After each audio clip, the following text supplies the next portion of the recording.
Dear confreres, people of God, to this reflection of Franciscan in the world today. The missionaries of St. Francis de Sales all over the world have begun the year of missions that started from Pentecost Sunday 2021 and will end on Divine Mercy Sunday 2022. The year of the missions is in the context of COVID-19 and in response to the call of the Grey General Chapter 2019 and Fratelli Tutti of Pope Francis is an invitation to stimulate our missionary call to step out of our world and to give ourselves to others. The year of the mission has a purpose. The life of Jesus was filled with a purpose. St. Francis de Sales and Father Peter Mary Mermier had a purpose of renewal of faith. Our purpose is to proclaim the good news. In this year of the mission, let us look at ourselves and find a purpose, a mission. How can we as Franciscans be relevant today, especially in the pandemic which we find ourselves in? First, we take a look at our world. Then we look at ourselves as Franciscans. And finally, the principles we keep in mind as we move ahead. Space travel is today looming as a very distinct possibility. Imagine if we were to take a spaceship to go into outer space and from there look at our world. What would we see? We would have two contrasting pictures. On the one hand, we would see a very beautiful world, a world marked by a lot of progress. Think of the amount of scientific and technological wonders we witness today. We take so much of what we have for granted, electricity.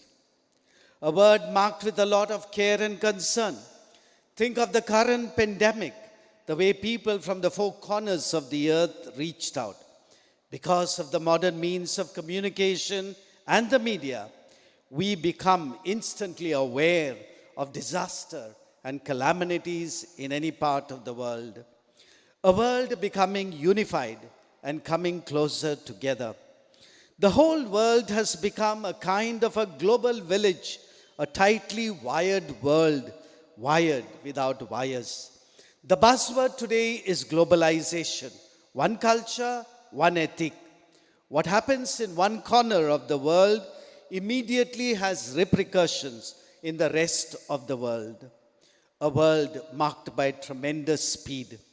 We can know with lightning speed what happens in any part of the world, but also that our mindset is we want things urgently, immediately, computers that work faster, machines that deliver goods more speedily, etc.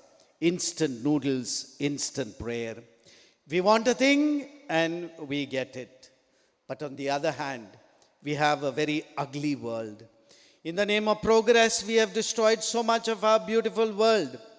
Few months into the lockdown saw less pollution, cleaner air. That is the extent to which we have damaged the earth. We are becoming ever more aware of the warming of the earth, greenhouse emissions, melting of the polar caps. We have overused the world's resources to satisfy present needs so that there is nothing left for the future. The Garden of Eden has become a desert. Along with care and concern, we find a lot of cruelty. Century marked by warfare, number of big and small wars. Cruelty comes to the face when we have riots, etc. But there is also the hidden cruelty of abortion, of violence against the defenseless, and so on. A violent world, almost sickening violence. As against a world becoming unified, we have divided world. Divided into north and south and east and west. Narrow nationalism as each country sets itself against its neighboring ones. In our own country, so many divisions based on communal and caste lines. A speedy world, but result has left us breathless, paying the price for it with blood pressure, diabetes, and other stress-related diseases. This is the world around us. India is this world in miniature, a subcontinent of contrast, of development and poverty, of compassion, the land of Buddha and Mahavir, Ahimsa, and yet of tremendous cruelty, one Bharat Mata, and yet so divided. And the divisions are growing with the polarization fueled by political forces, a land of the bullock cart and the jet plane altogether.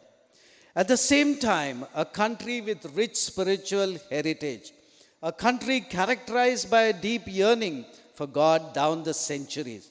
We must proclaim Jesus, who is an answer to these questions and issues faced in India, accepting inspiration from the rich religiosity of India.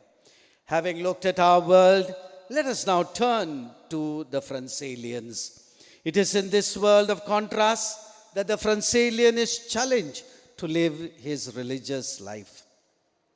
A Francalian is one who, out of his deep experience of the divine, promotes the positive and at the same time struggles against the negative aspects of this world, creating a type of counterculture to the negativities, what John Paul II described as the culture of death prevailing. I would like to present 4 characteristics which would mark the radical disciple of Jesus, each of the 4 beginning with the letter C. The first C is contemplation. To counteract the dizzy speediness that characterizes life today, the first characteristic should mark a Francalian is contemplation. Contemplation is a word so much in vogue today. A Francalian has to be contemplative, one who is in the midst of his ministry, is like Jesus, a man of the multitudes and also of the mountains, a person at home with people, but also at home with the Father, a person who combines the social and the solitary. St. Francis de Sales, in his book, Treatise on the Love of God, dedicates a whole chapter to the primary difference between contemplation and meditation. He explains how contemplation is no other thing than a loving, simple, and permanent attention of the Spirit to divine things, which you may easily understand by comparing meditation with it. For St. Francis de Sales, meditation is primarily focused on divine things. Contemplation is that type of prayer that focuses on God Himself, resting in His love.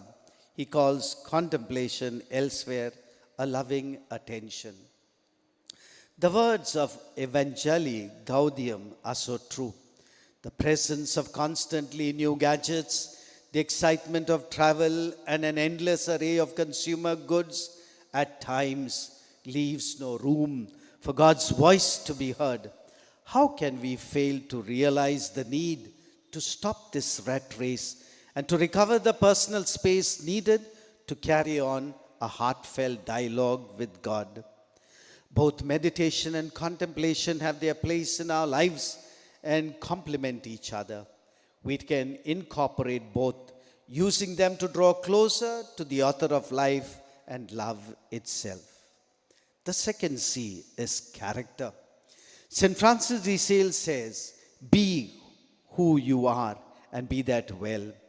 In Psalm 19, verse 13 to 14, King David declared, "Keep back your servant from presumptuous sin. Let the words of my mouth and the meditation of my heart be acceptable in your sight." David knew both his words and deeds were evident to God, and he wanted them to be pleasing to Him. The spiritual life of a priest is not something apart from life itself. It is not some section of a priest's life which he works at when he is at prayer or during his annual retreat, just as he works at another part of his life when he plays table tennis, another when he goes on his holidays. The spiritual life of a priest needs integration and integrity. We are reminded of the words of the Presbyterium Ordinis. Priests who are perplexed and distracted by the very many obligations of their position, may be anxiously inquiring how they can reduce to unity their interior life and their program of external activity. This unity of life cannot be brought about merely by an outward arrangement of the works of ministry, nor by the practice of spiritual exercises alone, though this may help to foster unity. Priests can arrive at this only by following the example of Christ our Lord in their ministry, whose food was to follow the will of Him who had sent Him to accomplish His works. Authentic spirituality is not about practice of spiritual exercises alone, but it is about integrating the program of one's external activity to one's interior life. Or to put it differently, a truly holy priest is only one who possesses a certain wholeness or integrity in his life. Holiness is not about doing more or doing it better, but about being a certain type of a person whose life has definite direction, goal. To put it simply, the words we say are very important. The deeds we do are equally vital. Aligning our words and our deeds is crucial for our impactful life. Self-awareness is essential for becoming the man God wants you to be. Aligning your words and deeds requires an honest assessment of one's life. We cannot embark on this kind of change alone. We need others to give us an honest review of our character and keep us strong and accountable as we journey towards greater unity. It takes guts to live a life of integrity, to live and serve like Francalians. The third C, compassion. In a world marked by a lot of cruelty, I think of a Francalian as a person of great compassion. Jesus was a compassionate person. Recall the number of times where it is explicitly said that he felt compassion. On the leper, moved with pity, stretched out his hand. Think of the 10 lepers. On the crowds, because they were like sheep without a shepherd. On the widow of Nain. On the hungry crowds. Throughout his life, Jesus reached out to the afflicted and needy. A Francalian is one whose life is marked with compassion. He suffers with and is ready to stake his life for others, one with them in their suffering and their misery. Compassion makes us reach out in love so that we readily identify with those who suffer and we become like them. It makes us experience what they are experiencing, but not merely for the sake of the experience or the pain, but so that we will be moved to alleviate their suffering and pain, or at least to help them bear it and make sense out of it. St. Francis de Sales' insight on how to practice real poverty in the midst of riches is an excellent example of the power of compassionate love. Love the poor and love poverty, for it is by such love that you become truly poor. As Scripture says, we become like the things we love. Love makes lovers equal. Who is weak and I am not weak, says St. Paul. And St. Francis de Sales might have also said, who is poor and I am not poor with him? For love made him like those he loved. If you love the poor, you will share their poverty and be poor like them. If you love the poor, be often with them. Be glad to see them in your home and to visit them in theirs. Be glad to talk to them and be pleased to have them near you in church, on the street, or elsewhere. Finally, the fourth C, communion. As against an individualistic, divided world, a Francalian is a man of communion. Communion is something so basic for us human beings. If we take a tiny pup home and rear it away from the company of other dogs, when that dog grows up, will it behave very much like a dog? Will it bark like a dog, play like a dog, eat like a dog? It follows an instinct which dictates a particular type of behavior. But if we were to take a small baby and rear it in the wilds, away from the company of other humans, even if that baby were to survive, it would hardly behave like a human. For one thing, it would lack the knowledge of any human language, and with language goes so much of the process we call socialization or humanization. To grow up as human beings, we need other human beings. We require the love, affection, the sense of belonging that comes from being part of a family. To be me, I need you. More than ever before, we realize that no one is an island. We are persons, but persons in communion. Each of us is a reflection of the mystery of the Trinity in our inmost being as humans. Truly, we have been made in the image and likeness of the triune God. In his encyclical letter at the dawn of the new millennium, St. John Paul II speaks of a spirituality of communion. He affirms in number 43, to make the church the home and the school of communion. That is the great challenge facing us in the millennium, which is now beginning. If we wish to be faithful to God's plan and respond to the world's deepest yearnings. That is why theologically, communion is a key concept. The church, for example, is seen as the people of God, the universal sacrament of unity. The church is seen as a communion, a reconciled and reconciling community. A Francilian is called to be a man of communion at 5 levels. Communion with God, my deep and intimate relationship with God. Communion with himself. A Francilian is a whole person and not a fragmented one, not a slave of whims and fancies. Communion with his brother Francilians, breaking barriers of caste, culture, region, and building bridges of love, understanding, tolerance, and acceptance. Communion with his people entrusted to his care. Like the Good Shepherd, we are called to see the needs of our people, supply to these needs, shelter them, and even to sacrifice our lives for them. Communion with nature, to be stewards of creation and responsible in our use of resources. To do this, we must be inwardly reconciled ourselves. A man of communion is at peace with himself. Am I inwardly at peace with myself? In my community, do I build bridges or build barriers? What have I done to foster unity? To summarize then, a Francilian has to be a person of contemplation, of character, of compassion, and of communion. All this is theory. How does one translate it into concrete terms? What are the present challenges we face? We have the growing number of ministries and tasks we are called upon to play in today's world.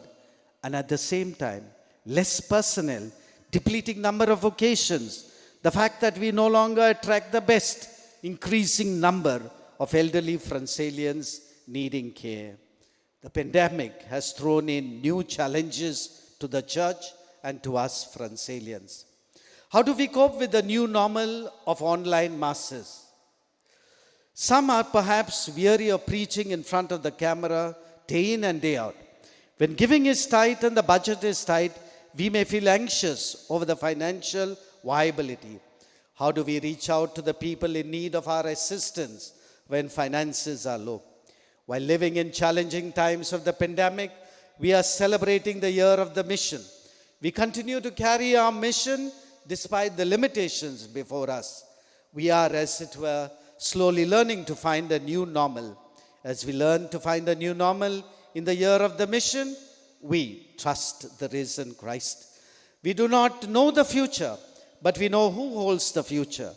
We also know that in all things God works for the good of those who love him. This core belief disperses panic and enables us to bless the Lord always. Learn from the pandemic.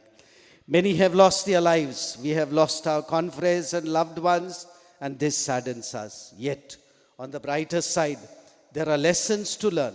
Some confreres shared with me that they have improved their community life their prayer life. Others have tried to innovate ways for mission. The pandemic has literally forced us to introspect. Let us not forget the important lessons and values we have learned. Face the challenges together. We are ordained propter homines to serve the people of God. Our lives do not make sense without the people we serve. When asked what he thought about the laity, St. John Henry Cardinal Newman famously said, "The church would look foolish without them." Pope Francis at his Chrism Mass 2013 homily urged us to be shepherds with the smell of the sheep, so that people can sense the priest is not just concerned with his congregation, but is also a fisher of men. We can expect great pastoral challenges before us post-COVID. We take courage in the words, "Fear not, I am with you." We recall the words of Pope Francis. We are in the same boat, where one person's problems are the problems of all. No one is saved alone. We can only be saved together. Fratelli Tutti 32. As we move ahead, we need to make many sacrifices, just as our people are obliged to in the face of this crisis. Hence, we make a conscious option for simplicity, austerity, and hard work to address the difficult times ahead. We will have to assess the situation, accommodate our budget by prioritizing what is most important and necessary. If we are to go hungry, let us embrace it together. We strive to be sensitive towards those around us with the attitudes of Christ, who taught us the secret of abundance. It is in giving we receive. We let Lord do with our priestly lives what he does with the bread of the Eucharist. Bless, break, and share to give life to others. We trust the risen Jesus and welcome the future with open minds, loving hearts, brave hands, without looking for worldly securities. May the Mother of Compassion, St. Francis de Sales, Father Peter Mary Mermier, guide us to be effective instruments in these challenging times. Live Jesus.